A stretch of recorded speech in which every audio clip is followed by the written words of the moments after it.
My girlfriend asked for space and told me not to contact her. Then she went on vacation with her ex. My girlfriend, I need space. Don't contact me for a while. Then she posted photos of vacationing with her ex. I respected her wishes, changed the locks, and sold her car that was in my name. When she returned, her key didn't work, and her parking spot was empty. I suppose I should start from the beginning. It's still a sensitive topic. I'm not going to lie. About 3 weeks ago, my girlfriend Emily F. dropped a bombshell via text message. We had been together for almost 2 years, living together in my apartment for the past year. Things felt good, maybe a little distant lately, but nothing alarming. Or so I thought. The message came on a random Tuesday night. While I was preparing dinner, Emily wrote, "Things feel complicated, and I really need some space to think, to sort things out. Don't contact me for a while, please. I'll let you know when I'm ready." Ugh. A low blow. Space is never good. But okay. Trying to be the understanding boyfriend, I replied, "Okay, Emily, I understand. Take the time you need." I didn't hear anything else. Complete silence. But isn't that what she asked for, right? So I respected it. I cleaned the apartment for a couple of days. Confused, hurt, wondering what she meant by complicated. Work was a welcome distraction. Then Friday night came, bored, scrolling through Instagram, and there it was. A mutual friend had tagged Emily in a post. Photos, bright sunshine, beach, cocktails. Emily looking incredibly happy, arm in arm with Jordan M. Her ex, the one she swore was ancient history, with the caption, "Living our best life, island getaway, reunited." My blood froze. Space to think meant a tropical vacation with her ex-boyfriend. While asking me not to contact her, the pain transformed into something else. A cold, hard clarity. She didn't just want space. She wanted me out of the way while she tested her old relationship, keeping me as a backup plan in my own apartment, using my resources while explicitly telling me to leave her alone. Fine. You want space? You want no contact? Granted. The next morning, locks first. I called a locksmith, changed the deadbolt, and the door lock of my apartment cost about $250. Worth every penny, for peace of mind. Her key was now useless. The car. This requires context. About 6 months ago, Emily's old clunker finally died. She needed a reliable car for her job. Social media marketing, lots of client meetings, apparently. But her credit wasn't very good. I agreed to help. I bought a Mazda CX-5, used but quite decent, around $18,000. Crucially, the loan, title, and insurance are all exclusively in my name.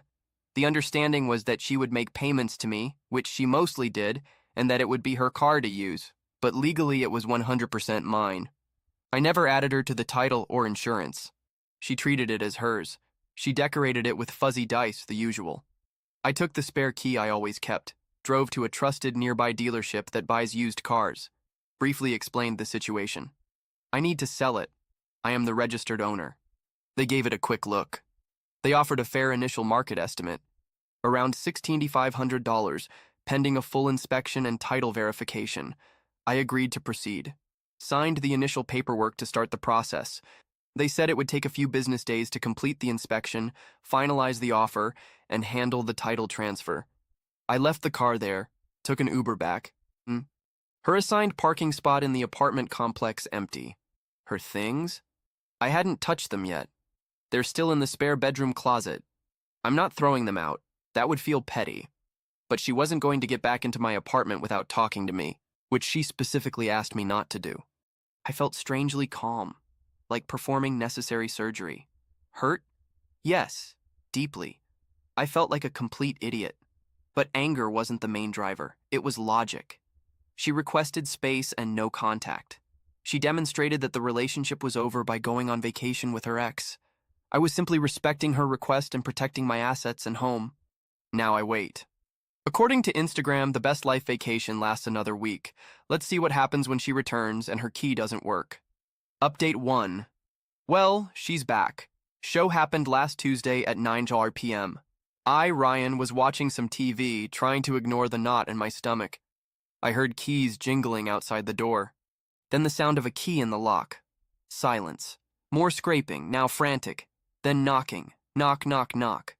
Ryan, what's going on? Open the door. Emily's voice, annoyed. Not yet. Scared. I took a deep breath. Opened the door. Just a crack. Kept the chain on. There she was, with her suitcase beside her, tanned and annoyed. My key doesn't work. What happened to the lock? I changed it. Calm voice. Level blinks. What? Why would you do that? You asked for space and no contact. Emily, I gave it to you permanently. What are you talking about? I just needed some time. You can't just lock me out. I saw the vacation photos with Jordan. Looks like you've already sorted things out. Her face went from annoyed to furious with a flash of short panic. Emily, that was just a trip. It didn't mean anything. We're friends. I raised an eyebrow.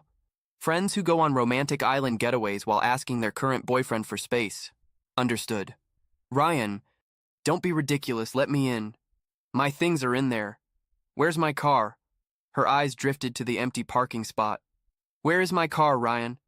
Arrogance radiated from her, the pure assumption that everything would still be waiting for her. First, it's my apartment. Second, it was never your car. It's my car, legally in my name, and I'm selling it now. It's at the dealership. Her jaw dropped. You're selling it? You can't do that. I paid for that car. You made payments toward its use, Emily. You didn't buy it. The title and loan are in my name. The selling process has begun. This is crazy. You're stealing from me. I'm going to call the police. She pulled out her phone. I just shrugged. Go ahead, call them. Explain that your ex-boyfriend changed the locks to his own apartment after you asked for no contact and went on vacation with another ex. Explain that he's selling his own car, titled and registered exclusively in his name. Let me know how that goes. She hesitated, phone halfway to her ear. Then her expression turned venomous. Emily, horrible person. You planned this. You planned a vacation with your ex and asked me for silence. I respected your wishes and faced the consequences. You have no right to keep me on hold in my own home. Suddenly, another voice. Her sister, Brooke F., must have been waiting in the car downstairs. She walked up the path. Brooke, what's going on? Emily, Ryan, why have you left her outside? Emily resorting to tears in front of her sister. He changed the locks. He's selling my car. He's kicking me out. Brooke turned against me. Are you kidding? After everything she's done for you, you just kick her out and sell her things? It's my apartment, Brooke, and it was my car. She asked for no contact and went on vacation with Jordan. Check her Instagram. We're done here. She needed space. You're supposed to support her, not punish her. Support her while she cheats on me? No thanks. She made her choice. Now she can live with it. Emily began demanding her things. Right now, at 9 sharp. How? Not tonight. Can you arrange a schedule to pick up your belongings? Text me a date and time. I'll have them packed by the door. You won't come past the foyer. You can't dictate I can. My apartment. My rules. Now you want no contact? This is the new contact arrangement. Text me the time. Goodbye. I closed the door, locked the deadbolt. My hands were shaking. Adrenaline, anger, residual pain, but mostly relief. It was over. The confrontation was over for now. I heard them outside for another 5 minutes. Emily yelling, Brooke trying to calm her while probably fanning the flames. Then they left. A few hours later, I received a message, not from Emily, but from Brooklyn's phone. Brooke's text. Emily needs her things tomorrow at 10 sharp. Be ready. No, please. No, thank you. Just pure demand. I replied, fine. I spent the next few hours packing up stuffed clothing. Toiletries, books, knickknacks, everything I could find. Piled it all near the door. It was cathartic. The dealership called later that week, maybe Thursday. Said the inspection was done. Final offer was firm at $16,350. Small adjustment for tire wear. I went there Friday afternoon, signed the final title transfer documents, and was handed the check. I deposited it immediately. Felt like I was closing an expensive and emotionally draining chapter. Let's see what tomorrow brings. Collection day. Expecting more drama. Update 2. The last week has been something else. The entitlement levels keep rising. It's almost impressive. The collection at 10 sharp. Wednesday, as scheduled in the previous update. Knock on the door. It wasn't Emily. It was Brooke and her mother, Karen. Emily was waiting in the car, apparently too upset to face me. Sure. Karen immediately started, tears in her eyes. Crocodile tears, I suspect. Karen. Ryan, how could you do this to her? What'd you do? After 2 years? She loves you. Apparently not enough to avoid going on vacation with her ex while asking me for space. Karen, it was a mistake. She was confused. You should forgive her. And selling her car? That was cruel. She needs it for work. It was my car, Karen. Legally mine. And her confusion led her to betray our relationship. Actions have consequences. The car is sold. Opens door. More to show the boxes stacked in the foyer. Here are her things. Take it all. Make sure you take it all because this is the only chance. Karen sneering. We need to check the closets, the bathroom. You can't just give what's in the foyer. I packed everything I could find. You won't be coming further into my apartment. Don't be irrational, Ryan. And if I forgot something, then that's too bad. You can stay here. I'll stay here. Take the boxes. That's the deal. Clearly, they wanted to push their way in. Maybe argue more. Maybe find something valuable of Emily's they could claim I was keeping. Not going to happen. They muttered under their breath. But they started loading boxes. It took them 3 trips. Meanwhile, Karen went on with a monologue about how insensitive I was, how Emily was devastated, how I owed her compensation for the car. I just stood there, didn't respond much, repeated it was my car, and she was going like a broken record. The financial demands and the smear campaign. Once they left, the messages began now, mainly from Emily, alternating between tearful apologies, I miss you, I made a huge mistake, take me back, and furious demands. You owe me for the car. That was my money. I'll take you to small claims court. I ignored the emotional messages for the demands. I sent one, Emily. The car was legally mine. The title, the loan, the insurance, all in my name. Your contributions were toward use during the period you used it. Consider it as rent. No further discussion. Then I blocked her number. Blocked Brooke, blocked Karen, but it didn't stop. Suddenly, some mutual friends started contacting me, people I knew mostly through Emily. Their tone was accusatory. Dude, I heard what you did to Emily. That was pretty cold selling her car like that. They were clearly being told a convenient story, painting me as the villain who kicked her out and took her car out of spite. Conveniently leaving out the part about the vacation with Jordan, I'm sure. I briefly explained the situation, her text, the vacations with the ex, the car legally mine to a couple of them I thought might be reasonable. Mixed results. Some got it, others clearly bought her narrative. Whatever. People believe what they want. A dirty attempt. Then came the call from my landlord's office yesterday. Apparently, they received an anonymous complaint about recent disturbances and loud arguments coming from the vicinity of my unit. They claimed there was shouting and concern about confrontations. My blood froze for 1 sec. This seemed calculated, trying to get me in trouble. Luckily, I have a good relationship with the building manager, explaining calmly. My ex-girlfriend, who lived here but wasn't on the lease, recently moved out after a breakup. There was a brief, loud argument outside my door when she discovered I changed the locks. After her request for no contact and subsequent action, her family was also here briefly for a supervised collection of her belongings. There have been no disturbances inside my unit, and she no longer lives here. The manager seemed understanding. Said they would note it, but unless there were more verifiable complaints or actual disturbances, it wouldn't go anywhere. I'm pretty sure it was Emily or Brooke trying to cause trouble. Low blow the X factor. Received a message request on Instagram from Jordan. Didn't even open it. Just deleted and blocked. I don't need or want to hear anything from him. Probably gloating or trying to stir things up. My response, honestly, all these entitlements and dirty tricks just solidify my decision. They don't make me feel guilty. They make me feel justified. This isn't just a mistake Emily made. It's who she is and who her enablers are. Brooke, Karen. The revenge isn't some grand plan. It's simply letting them crash against the wall of reality. Apartment secure. Lisa is just mine. The complaint didn't go anywhere. Car sold. Money in my account legally airtight. Her stuff gone, communication blocked on all channels. Any future attempt at contact, especially threats, will go straight to a lawyer for a cease and desist order. I already briefly consulted with one, just to be sure. They confirmed my position on the car and apartment is solid. The constant demands, the victim narrative, the attempt to mess with my housing is disappointing. Do they really think they can bully and manipulate their way back to the comfortable situation Emily ruined? Newsflash doesn't work that way. Now, I'm just focusing on cleaning up the emotional mess. It's hard to realize that the person you lived with and cared about is capable of this level of deception and entitlement, but better to know now. Final update. It's been about 2 months since Emily returned from her little space-finding trip with Jordan.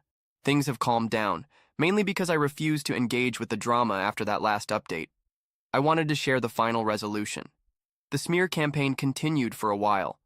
I lost some superficial mutual friends who bought Emily's story. Honestly, good riddance. Anyone who takes her side without hearing the full story isn't someone I need in my life. Anyway, my true friends, those who knew me before Emily, were supportive, listened to my version, saw the flagrant disregard, and backed me 100%. Emily apparently tried to escalate things legally. Sort of. I received a vaguely threatening letter from some cheap lawyer she probably had to scrape funds to pay, demanding $10,000 for the value of her contributions to the car and emotional distress. It was full of typos and legal nonsense. My response was to have the lawyer I consulted send a very formal and concise letter. It included copies of the car title, loan agreement, and insurance policy, all exclusively in my name. A reminder that her contributions are for use depreciation during the time she drove it, basically rent, and she actually owed money if calculated by mileage according to standard rates. A bluff, but it made the point. Copy of her original text. I need space. Don't contact me. Screenshots of the vacation photos with Jordan. Public post with timestamp. A warning that any further unfounded claims or harassment would result in me seeking legal fees and filing a restraining order based on her previous attempts to cause trouble with my landlord. Complete silence after that. Her cheap lawyer probably told her she had no case and dropped her. Paying for a real legal battle was never an option for her, especially without my financial support. I heard through the grapevine a friend who still has minimal contact with one of Emily's less intense friends. What happened after?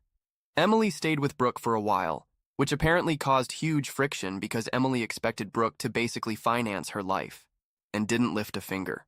Shocking. Jordan predictably disappeared once the vacation ended and reality set in. He wasn't interested in supporting her or dealing with her drama long term. He had his fun trip, end of story. She apparently tried to emotionally blackmail her parents, Karen, for money, probably with some success, but they couldn't afford her former lifestyle indefinitely. Last I heard, she had to move back to her hometown, living with her parents again, apparently constantly complaining about how unfair life is and how I ruined everything for. Zero self-awareness, zero remorse. Just pure entitlement and victim mentality. The best part, the sweet, sweet sound of silence. No more demands, no more drama, no more Emily. My apartment feels like mine again. In fact, I painted the living room last weekend.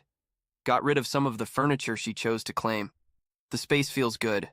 The revenge wasn't loud or explosive. It was quiet and methodical.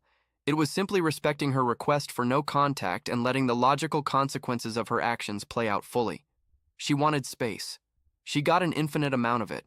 She prioritized a fling with her ex. She had to deal with the consequences alone. She took my support, car, and apartment for granted. She lost them as soon as she broke the trust upon which they were built, selling the car she thought was hers, the car that was her status symbol, while literally tanning with another guy. Yes, okay, that part really did feel satisfying, I'm not going to lie. I'm that empty parking spot when she returned Chef's kiss. That's the consequence, hitting hard and visibly. She didn't just lose a boyfriend, she lost the comfortable life she assumed was her right, funded by me. Did it cost me emotionally? Yes. It took time to process the betrayal, but I handled it logically. I protected myself and refused to be a doormat. She thought she could play games, keep me hanging. She miscalculated badly. She faced the inevitable direct consequences of her own choices and her arrogance. Couldn't protect her. That's the most satisfying outcome I could ask for. Good riddance. Emily, time to move on, really.